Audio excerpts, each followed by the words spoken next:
So eventually, we like to have some guests on, but I'm going to have to work on my interviewing skills because each time we do an episode, I go back and listen and I realize I missed like a good follow-up opportunity. So why did you drive 3.5 hours to Chicago and pay for an Imagine Dragons concert at the Bulls Arena just to hear Take Me to Your Best Friend's House?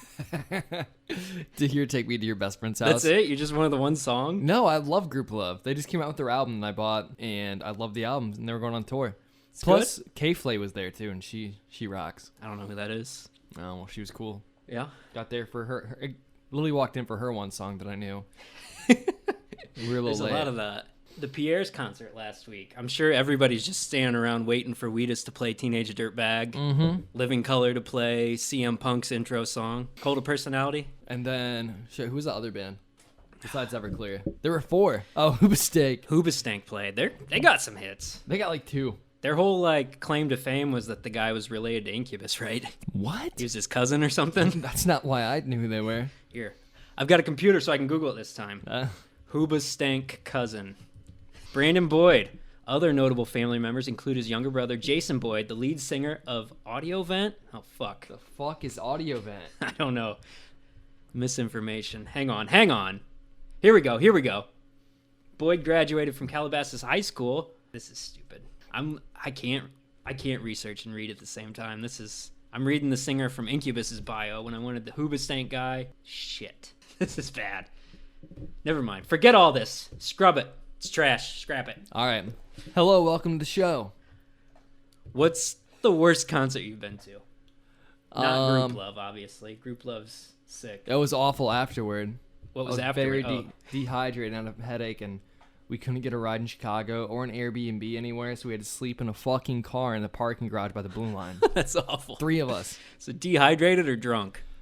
Drunk, dehydrated, took Adderall. How was Imagine Dragons? Did you guys stick they were around? super fucking good. Yeah? Big light show? Huge light show. At one point, I swear it was like some magician trick because they ended up on the complete other side of the stadium. What? Like a mini stage. Another stage? Or they just... Yeah. The lights went down and they was were behind you.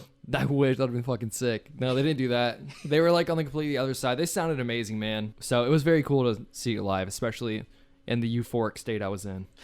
Definitely. That helps. Have you had any big letdowns when you build up a concert in your head and you're just like, fuck, this is awful? In 2nd grade, I went to go see Blink. And they were so fucking bad that half the amphitheater left. We left. I didn't get to see them. They were my second favorite band at the time. Who'd they play with? Green Day. Okay. And Green Day Saves was the Day. good though, right? Green Day was awesome. So yeah, it's not a total lost experience then. I think that Billy Joe's such a perfectionist that they've been good live forever. Do you remember what year this would have been? 2000. It was the International Super Hits Tour. Fuck. So that's the time to see Green Day. Yeah. Because I was making a bucket list of bands I need to see before they die or I do. And I don't know if Green Day makes the list because I'm risking way too much of their set list being shit. Yeah, man. I need a Dookie reunion tour or something. Just wait for the reunion. That was the way we did with The Offspring. They played Smash front to back. That was fucking perfect. That's my favorite album ever, and only thanks to Ryan, because he let me borrow a cassette tape when I was in high school. Listen to it. Album fucking rips front to back. First cassette tape I ever bought. And it kind of always makes me laugh to think that Bad Religion started this record label. Everybody thought The Offspring was a fucking joke, and his apartment was just slammed with copies of Smash because it was the best-selling independent album of all time when it came out. There's this 90s documentary about 90s punk music in the SoCal area. Oh, yeah. Tony Hawk narrates it, and they're interviewing everybody about Green Day, Blink, all these other bands, and every time they brought up The Offspring, everyone just goes, we have no idea how these fucking guys made it. Nobody thought they were going to be good at all. It's 1994, I think. Yeah, the 2 big seminal punk albums that broke into mainstream, Dookie and Smash, both came out that year. There's kind of a book being written by Dan Ozzie, one of the guys I put out a feeler to try and get him on the show. I don't think it's going to work. He wrote Laura Jane Grace's book, Tranny. It was really good, but he's got a book coming out called Sellout, where he goes into the story of all these punk bands making their major label debuts. So he goes into the story of Dookie being made, Enema of the State being made. There's quite a few. So there's big examples where a band broke huge, like Blink. When they dropped Enema, they were massive.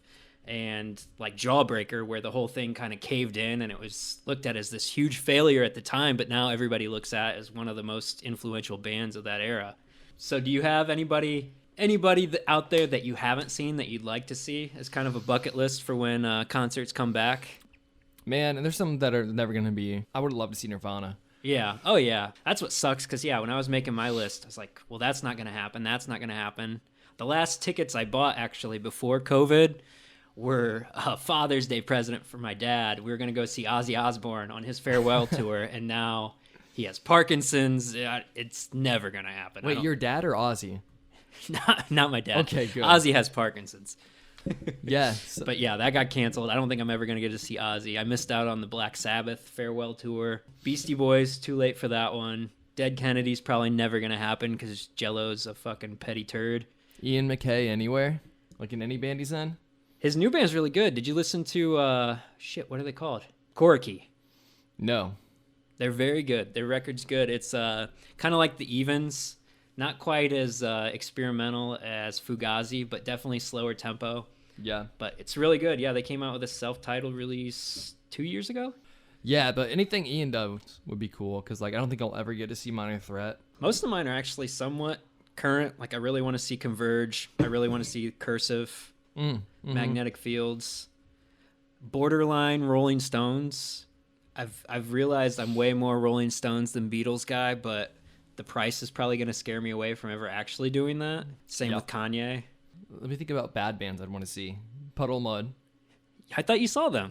No, I just told a story about how they were so bad at the Rusty Spur here that they had to kick them off stage. I thought you went. You said you went. I did not say I went. Go if back we and listen had a to researcher right now, we could pull up the fucking tape. You can pull up the fucking tape yourself. You have it. I think I asked you what was it like, and you're like, it was not bad. No, didn't say that. You acted like you were there. I could have, but I didn't say I was there. I would have never said I was there. I wish I was there. Well, me too. Seether. I'd see Puddle Mud and fucking Seether. Seether? Why would you watch Seether?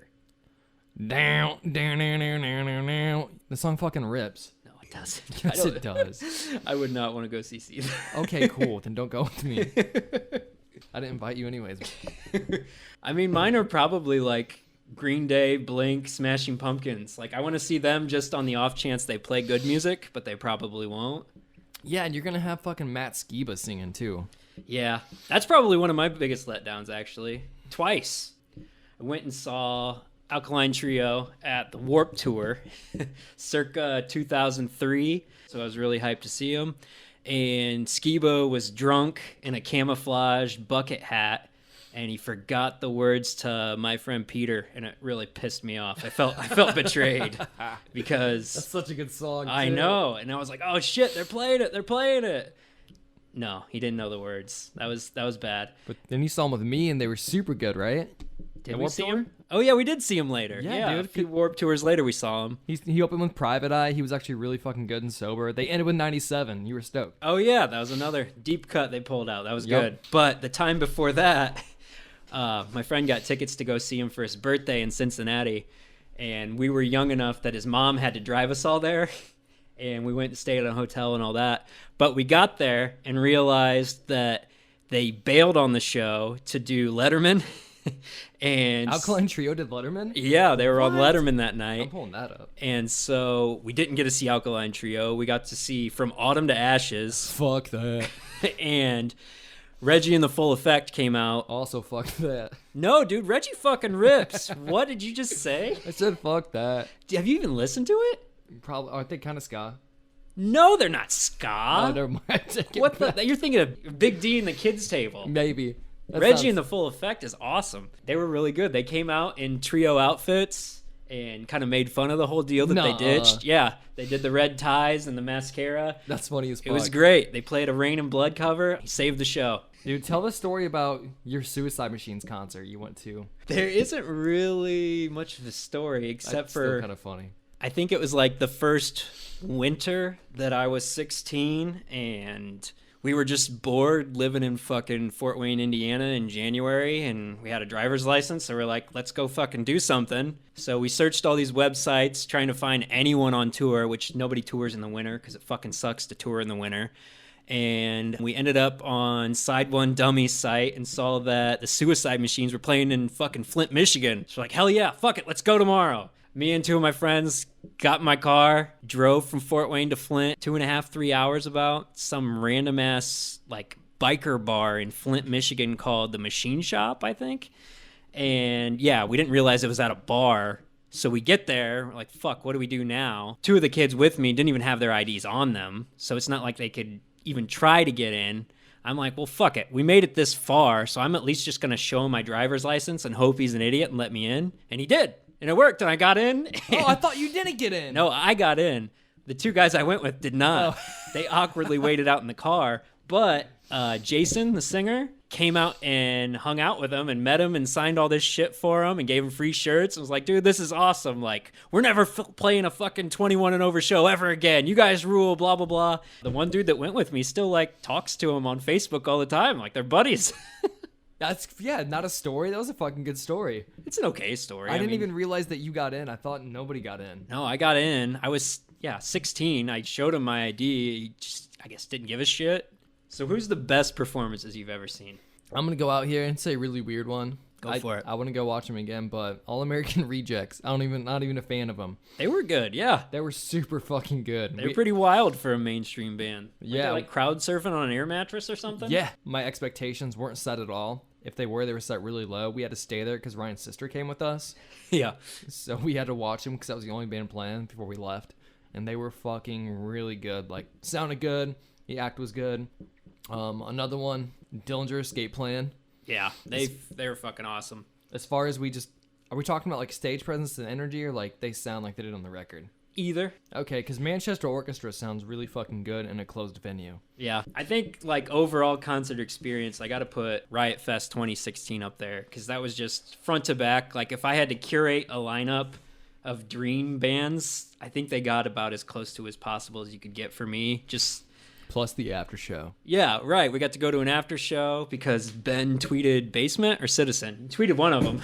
Basement. Dude, it's only because some girl came up to me and she gave me a shirt and she said, give that to whatever the drummer's nickname is. So I'm like, hey, this is for blah, blah, blah. This is for blah, blah, blah. I finally got their attention and they were like, oh, thanks. And he put the shirt on. And then I tweeted at him after. I'm like, hey, man, I need tickets for the show. Like, I gave X his shirt. And they were like, all right, you got like a +1 at the after show. And I was like, oh, that's right. And we still got Nate in anyways. yeah, like we're going to go because we had actually had a +2. I was like, fuck it. Let's just go and try to get them both in. If not, then we don't go. Or we leave Nate outside by Stan's Donuts. We're really fucking smearing doormen. They're not doing their jobs. I know. That's the thing. I just walked up there and I was like, Ben Kelly +2. She looked at it, looked at me, and was like, okay, you're good. I'm just going to start saying that everywhere I go. Dude, I did the same thing at Cedar Point one year. I go the back. Fast Pass? You're just like Ben Kelly and walk to the front? No, they like have the resort area in the back, so if you go there, you can get in an hour early. Oh, yeah. And you can go like play volleyball and get on the beach and stuff. So I go out there, there's a guy that has a little booth, and he's like, what's your reservation? I'm like, it's under Ben Kelly. He's like, oh, I don't see it. I didn't have one. I was like, Kelly, yeah, Kelly. It's not the EY. And he looked at it again. He's like, oh, there it is. I see it. Have a good day, sir. They don't want confrontation. They don't get paid enough for it. So you can really just kind of... Half of life is just confidence. If you can out-confidence the person you're trying to swindle, that's all it takes. Sometimes, yeah, for sure. Just going to fucking Taco Bell. I didn't order this shit. You're going to get your money or a free taco or maybe a loogie. One time Ryan went to Taco Bell and he just literally just once. But he said, can I get a water filled with Sprite? And the guy said, yeah. You remember that? I don't think that's a true story. That is a fucking true story. A water filled with Sprite? Yeah, because it was basically a way of saying, like, I want a Sprite for free. I don't think I did that. Oh, no. I think I know what you're talking about. I brought in an empty gallon of water and filled it up under the Baja fountain. I do remember that, though. That was before it was canned in stores. Yeah, Taco Bell doesn't have Sprite. Yeah. This is the Puddle of Mud concert all over again. There's a new Kanye record supposedly coming out today. What are your feelings on Mr. West? Yeah, I'd still listen to him. I think he's I don't think he's lying when he says he's a genius. Yeah, he's definitely Not the most humble dude, but When it comes to like bragging about material possessions, I can't relate to that whatsoever, so I don't really care. not a big Jay-Z fan. Nah, not really. I think never mind. Go ahead. I mean, the song he did with Kanye in Paris is a sick song. Yeah, that is. You just didn't want to say. You didn't know how to say the song name, did you? No, I didn't. My dude's in Paris. My dude's in Paris. Yeah, that song's fucking sick. Best fucking hip hop song in a while. Dude, I love that song so much. That's great. It's really good. But all the brags, man, I can't do too much of it. Like, basically the same thing over and over, which I think I'm drawn to like more music that's a little more vulnerable. Like a band I really like recently is like Microwave. He's not talking about his come up, he talks about his come downs, and his downfall is like how he slept in a car in the back of a Dunkin' Donuts for fucking ever. Like, I think that's more relatable to people than having fucking bands of cash on him. But I mean, that's a good evolution in the genre where you have like Kendrick Lamar, who's the best rapper going right now, and his last album was about how I'm not even the best rapper I've ever known. Like, there was a guy who was way better than me and he died. I just happen to be here right now. Yep, Kendrick's fucking awesome. He keeps it super real. Tyler keeps it super real. I think Kanye, more than anyone, kind of tests the whole separating art from the artist thing for me, especially with his whole MAGA presidential binge the last year. He said some really shitty things about slavery being a choice, and Well, I'm just kidding. you trying to defend him? I No, would never defend that. I feel like as a society, we kind of love a comeback story. So like, we want to see Kanye come back from this divorce, from this stupid ass presidential run. We want to see him humbled. We want to see him, Yeah, but we don't want to see LeBron win. It's fucked up. Well, LeBron didn't have a downfall, did he? People say he is right now. You're on this LeBron shit again. Skip Bayless is getting in your feelings, man. Dude. You need to unfollow him.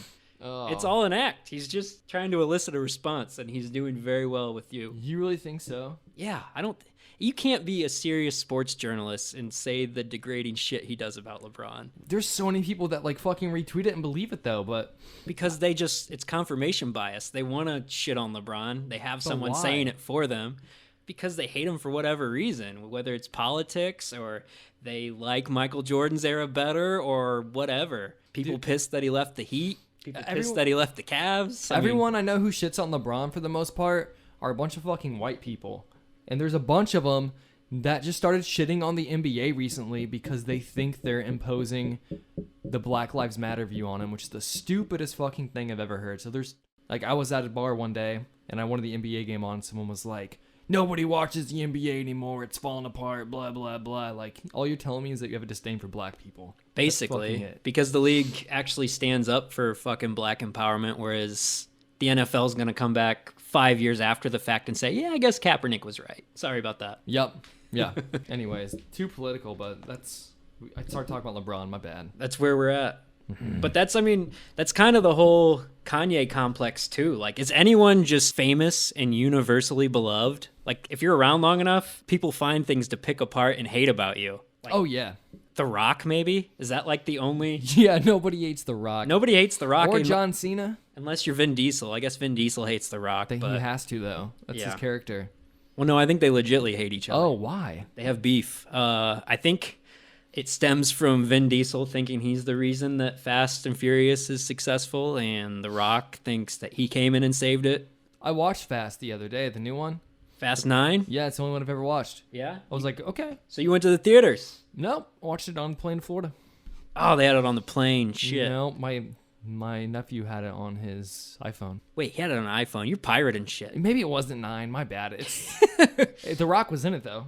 Oh, yeah. If The Rock was in it, it wasn't 9. The Rock has left the franchise. Oh, damn. I didn't know they had a real beef, though. That sucks. Yeah. Behind the scenes beef. They wouldn't film scenes together. Yeah, they're done. I know. I feel like a lot of people do like John Cena, too. So people just love these big buff guys that know how to act goofy. Yeah. I think. Unless you're Mark Wahlberg and you have a really racist past. Oh, does he? Yeah, you don't want to What? Google that. But, I mean, That sucks, because I think Mark Wahlberg's like fucking hilarious and not even on purpose half the time. he is funny. And I don't know. The whole cancel culture thing feels like it's really polarizing. Like, either people say, oh, you shouldn't be canceling people, blah, blah, blah. It's this witch hunt. Or people say you need to hold everybody fucking accountable for everything all the time. there needs to be some fucking leniency in this. Yeah, dude, you can hold people accountable, but then, like, if you can think people can change for the worse, then why the fuck don't you think they can change for the better? Like, if you haven't made a stupid fucking mistake in your life or said something, everyone's probably said something behind closed doors. Well, no shit. I cannot imagine the terrible fucking track record I would have if I had Same. Instagram and Twitter in middle school and high school. Oh, yeah, dude. We grew up in Busco. For ignorant fucking kids. I mean, that's what sucks about, like, especially athletes. When you are watched from such a young age, like, you have these baseball players in high school retweeting rap lyrics as a fucking high school kid, and they're like, no, we can't sign him to our major league team. Said the N-word in 2013 on Twitter. I went to a Kendrick concert at Hangout Fest, and he brought up a girl to sing Mad City. Oh, yeah. I remember seeing the video clip of this. Yeah, I was fucking there for that. So he brings her up. It almost seemed like it was staged because he brought her up and she like knew all the words, started singing it. And then he was like, whoa, whoa, whoa, stopped it. And, like, the whole crowd started booing her. It's like, damn, you really put this girl on fucking blast to sing a song that you know You has think it was this like word in it. performance art? He was trying to set her up?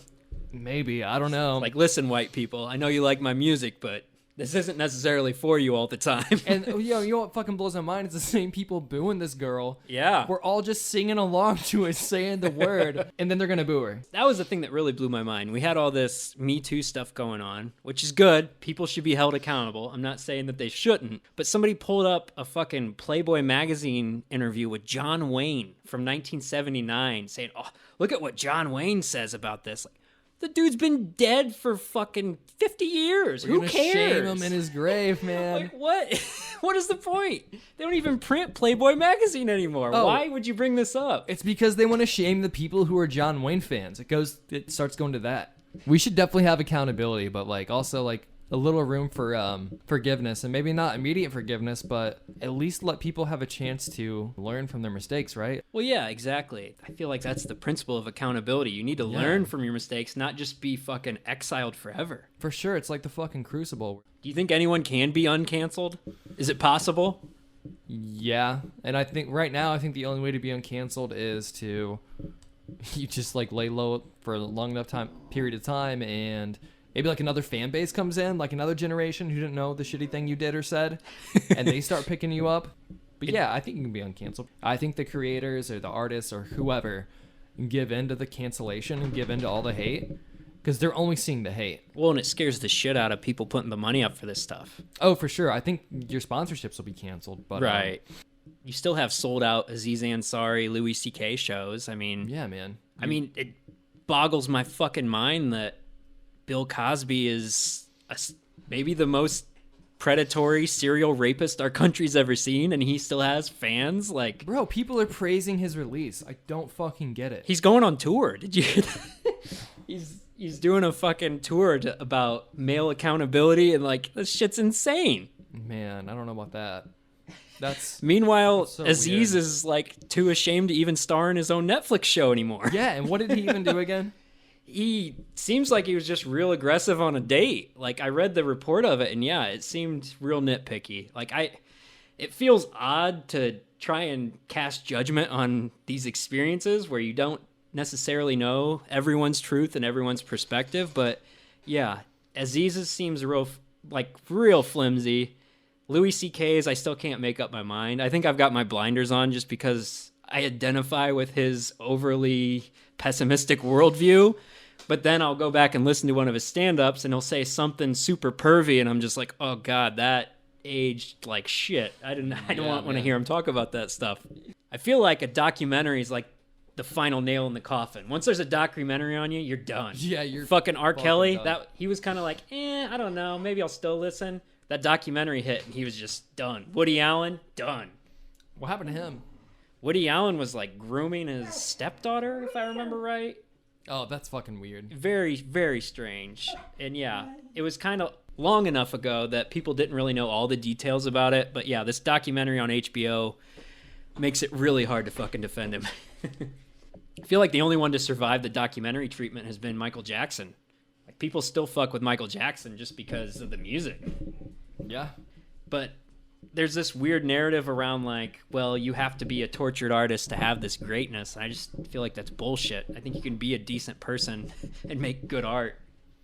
Yeah, you for sure can. And maybe some of that the good art comes from like, I think there's sometimes it can be like genetics or like bad habits, and like you truly want to break that. You truly don't want to be a piece of shit. Like I don't think that.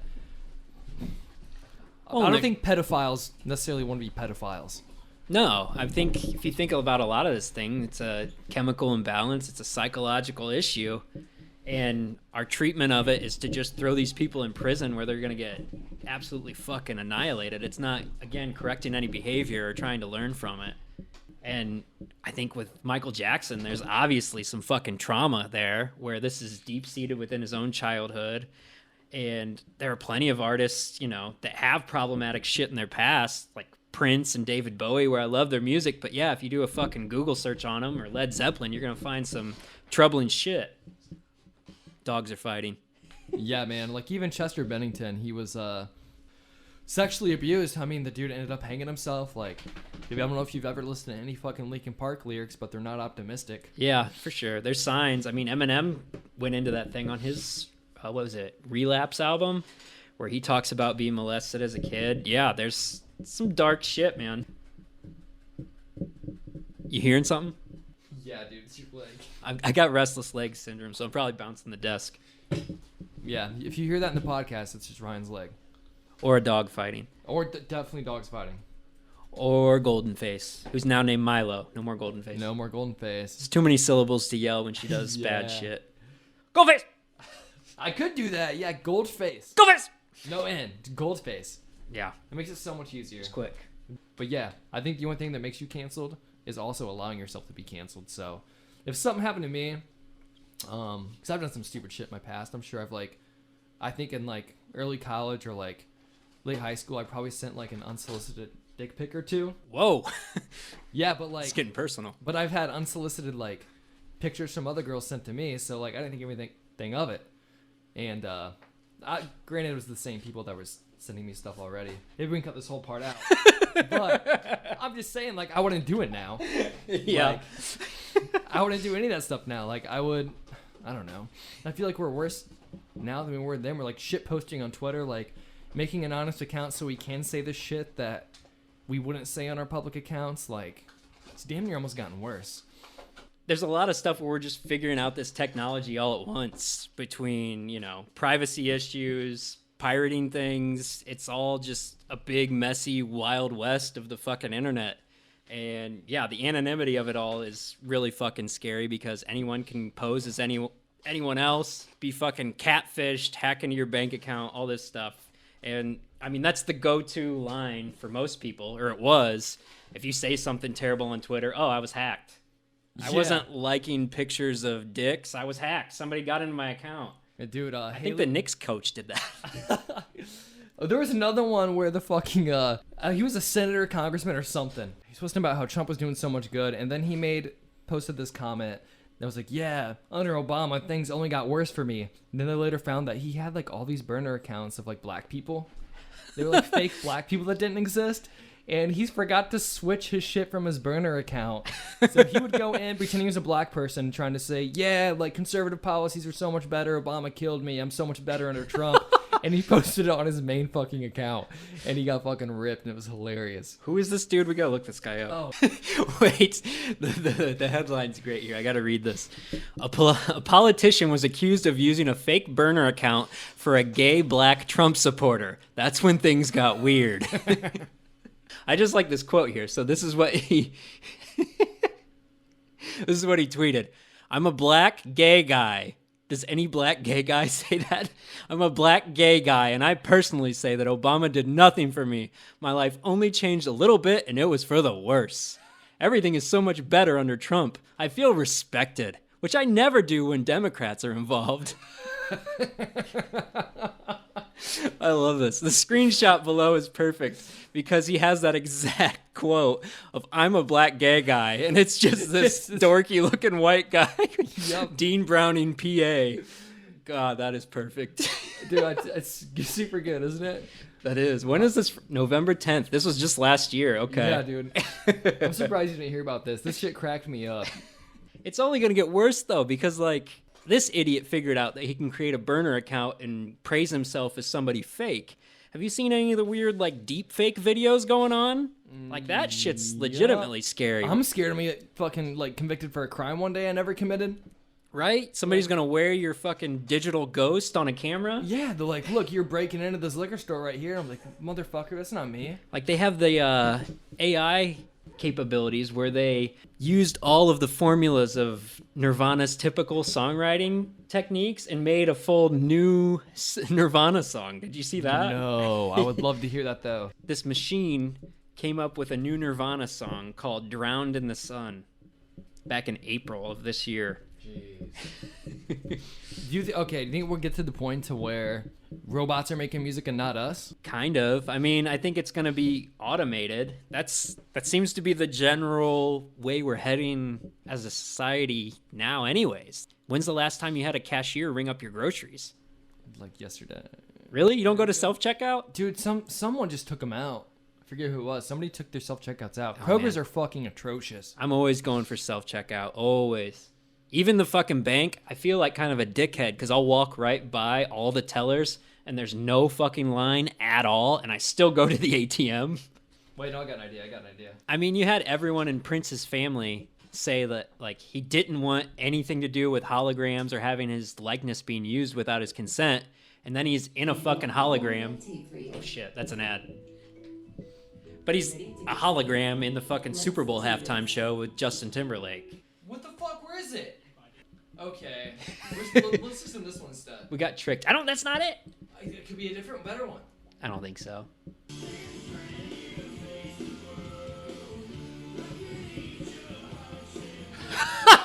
That's not real. Get out of here. They took the lyrics.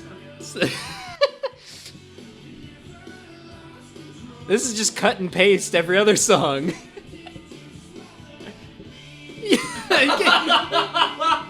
Get out of here. Get this off. Are you serious? Turn it off. Dude, This is stupid. We can play this because they don't have the rights to that fucking yeah, song. can we play can we put it in here?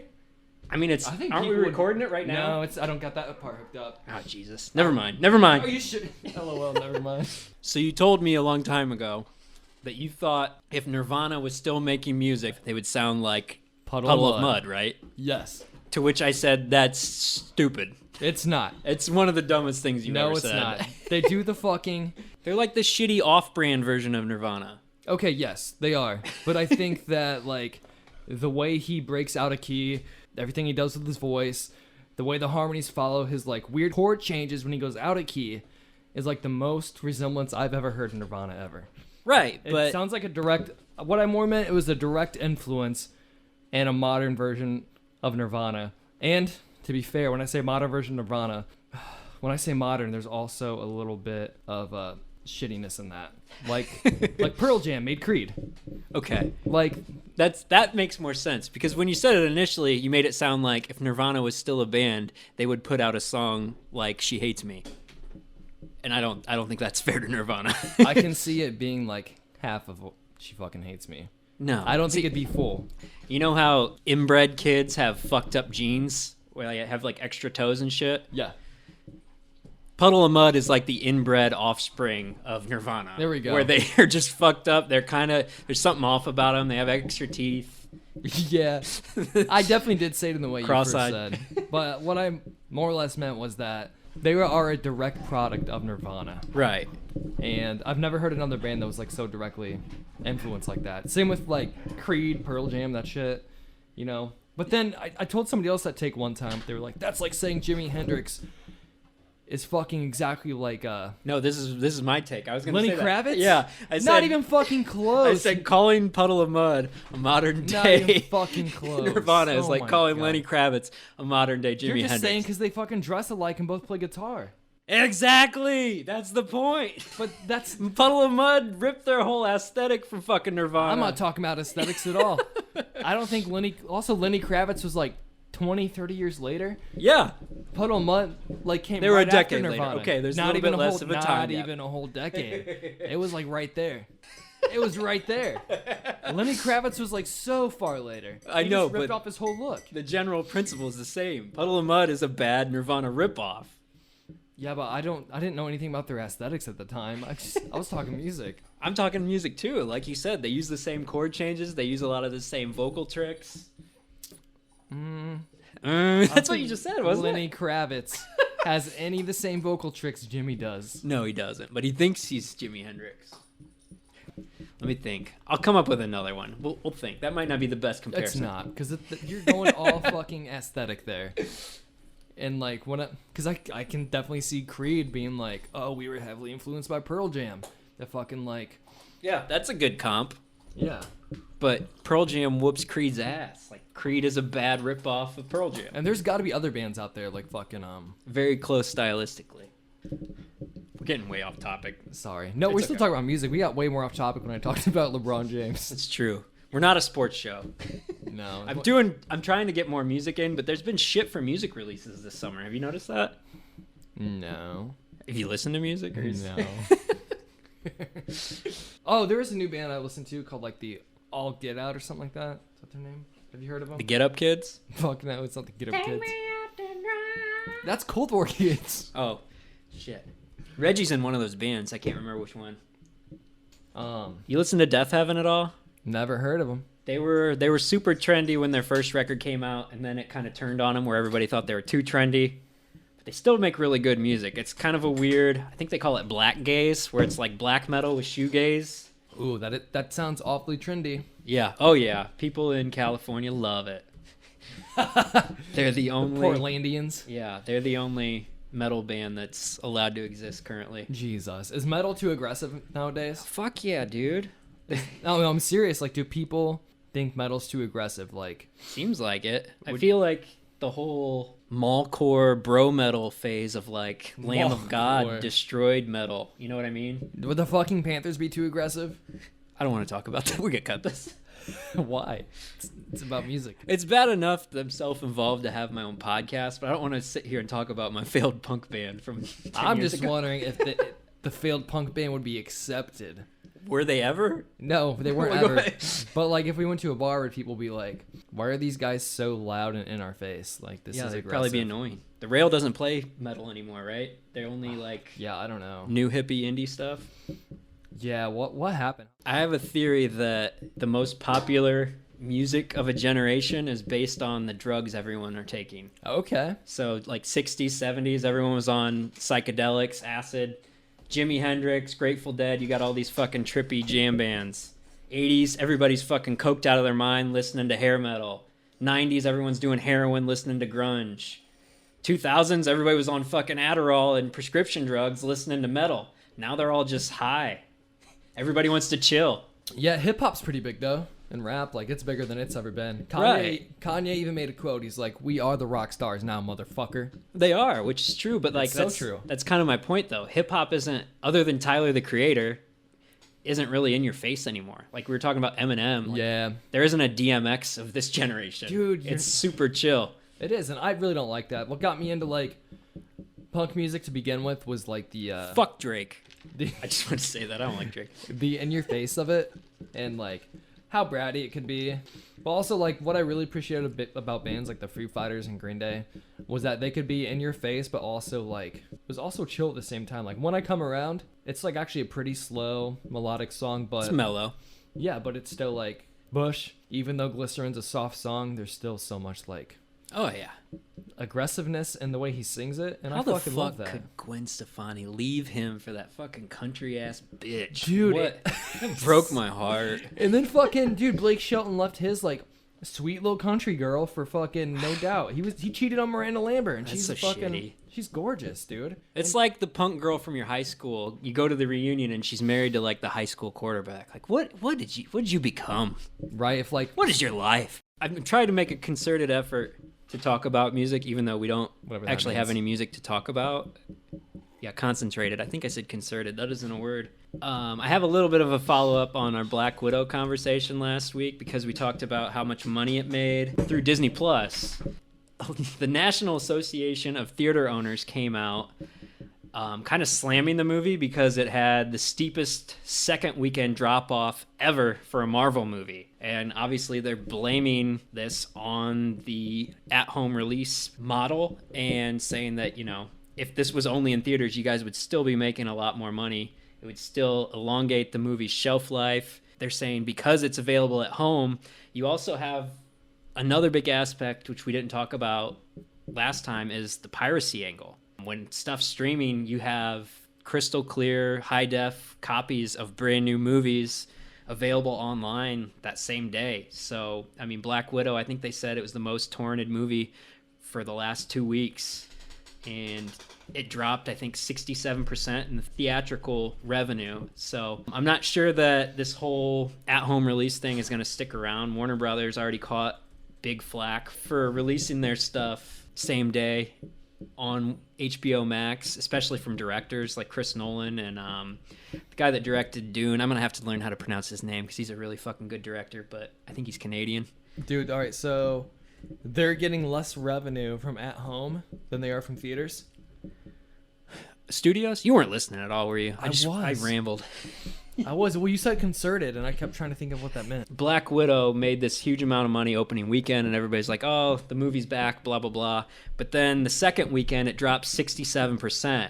And theater owners are saying, yeah, that's because you guys are streaming it at home and people are getting it in other places. You don't have to go to theaters. Okay. So they're blaming the steep drop-off, which is the biggest drop-off for a Marvel movie ever. Holy shit. On the fact that it's being released at home. But, I mean, the numbers are still kind of fucky because we're in the middle of a pandemic, and Fast 9 was released only in theaters, and it had the same drop. So it's a little bit of a shaky argument. So if they were to keep them in theaters, are they thinking the second week would be bigger? And if so, why?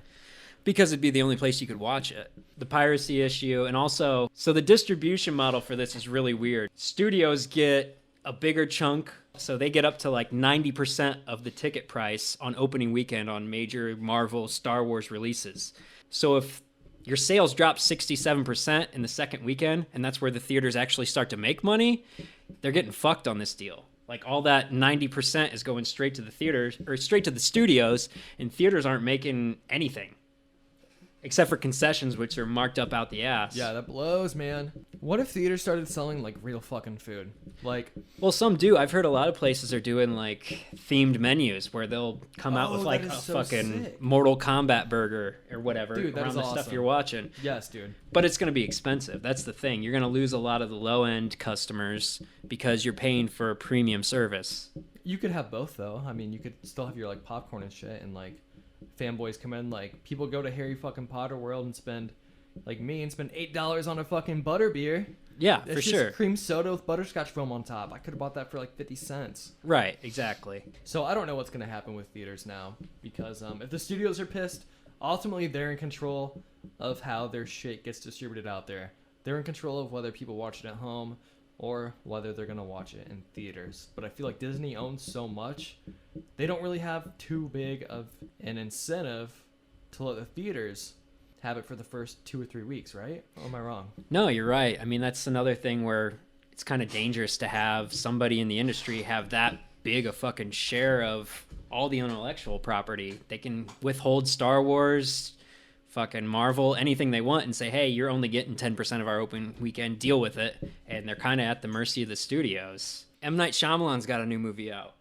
How do you feel about M. Night? You a fan? You're kind of snickering. I feel like we're going to watch that movie old, and then you're still not going to know what the fuck happened by the end of it. Yeah, I mean, it kind of just looks like the Inception planet, right? Where everybody just ages really rapidly. Or not Inception, I'm sorry, Interstellar.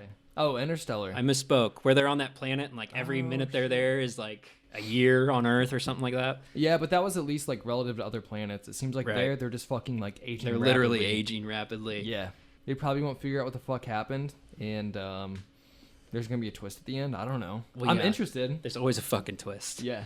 That's the thing. Like, he's always got a twist. Is the twist ever going to be that there's not a twist? I was just gonna say that. I was gonna say, what if the twist is there's no twist this time? I mean, it could be. It's a weird line to straddle. As like a musician, as a director, you have your trademarks, you have your own style that you want to establish, but like, how long are you just riding the same style over and over again, where it just seems lazy? What if it's just a sequel to Click?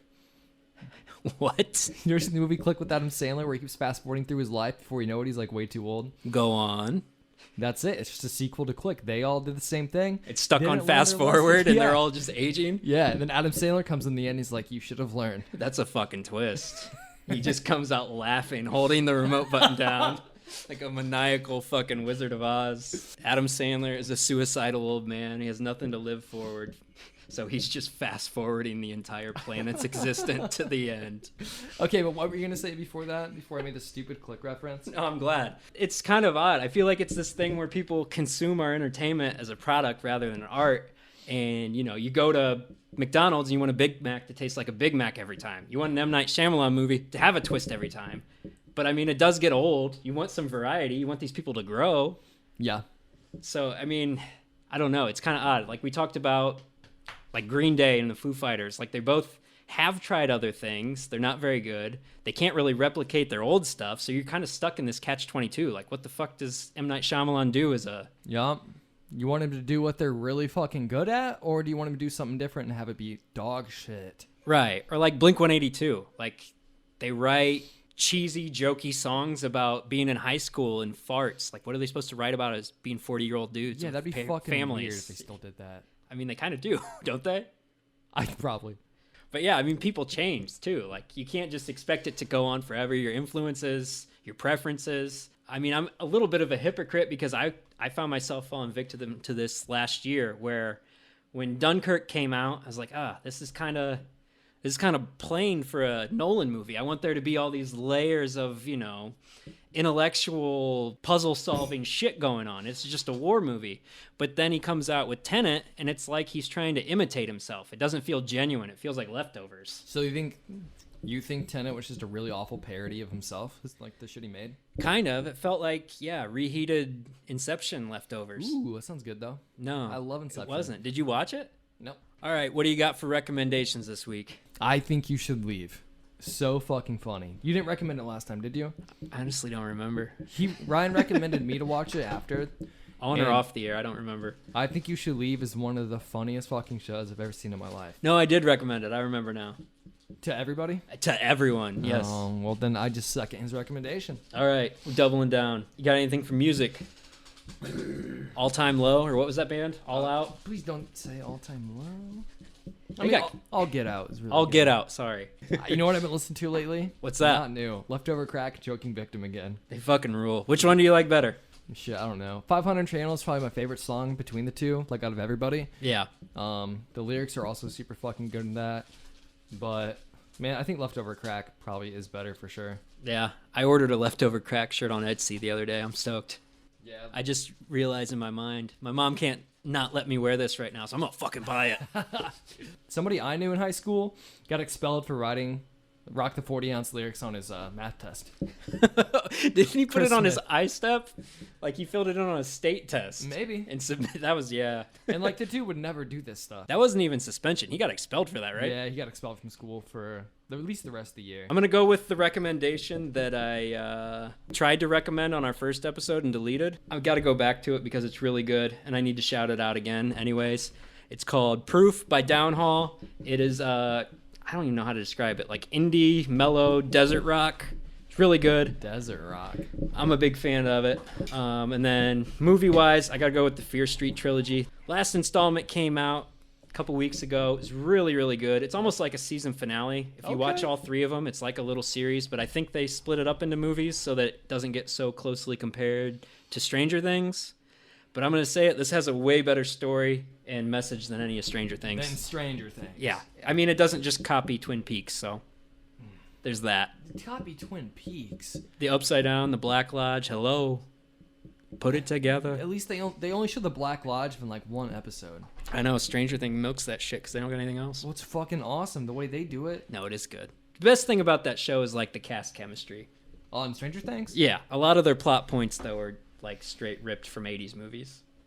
Yeah, I can see that. I think that was kind of the whole vibe they were trying to give, though. I mean, Right. it really takes place in the 80s, doesn't it? Yeah, I mean, you can take place in the 80s without ripping off E.T. That's a good point. It sounds stupid saying or that. Firestarter or, you know. I've never seen Firestarter. Have you seen Stranger Things? You've seen Firestarter. Shit, dude. Do you think every season was a ripoff, or? I mean, Not directly, but there's, I don't know. It borders the line of homage and copying a little too closely for my taste. I agree with that. We're at 90 minutes, though. Shit, we're done.